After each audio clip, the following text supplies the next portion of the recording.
first, how personalized medicine or CRISPR-Cas9 is currently being used. It's being used in type 1 diabetes cell therapy. So they basically use CRISPR-Cas9 engineered patient-specific hypoimmunogenic induced pluripotent cells that can be differentiated into insulin-producing beta cells for transplantations.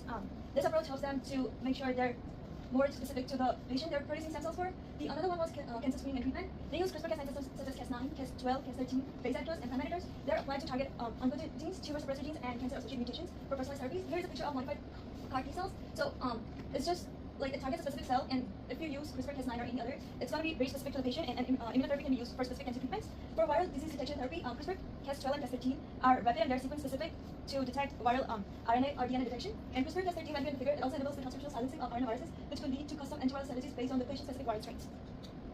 So here's a bit background information on type 1 diabetes. I showed in the picture. So type 1 diabetes is an autoimmune disease in which cytotoxic T cells destroy insulin-producing beta cells in the pancreas. There are no current treatments that prevent or reverses this beta cell destruction, but patients that rely on very lifelong insulin therapy, which is very expensive and it can lead to a lot of complications.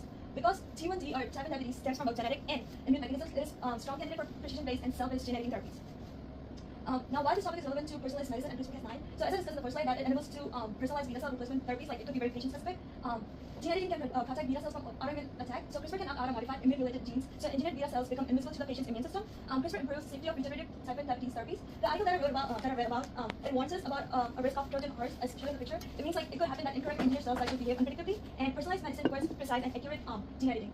It can ensure patient receives safe, stable, and functional beta cells. And then CRISPR's high specificity makes it a leading tool for safe cells engineering. Last but not least, CRISPR supports long-term individualized disease correction. Like instead of managing blood sugar, CRISPR engineered cells aim to correct the root cause of T1D by restoring natural insulin secretion. This also shifts T1D care from symptom management to personalized curative therapy tailored to each patient's own cells.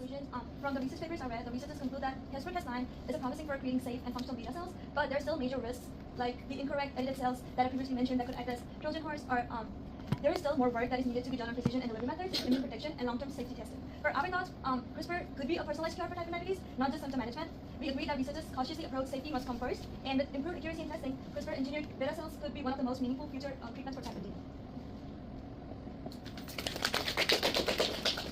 Any questions?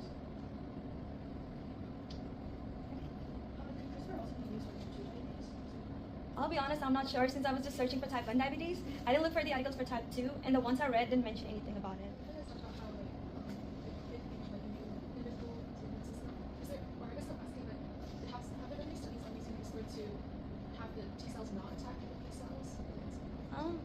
From the papers I studied, they just mentioned about the beta cells being done, so I've not studied any research paper that mentioned T cells. It might be, but I'm not sure. I was just studying for beta cells.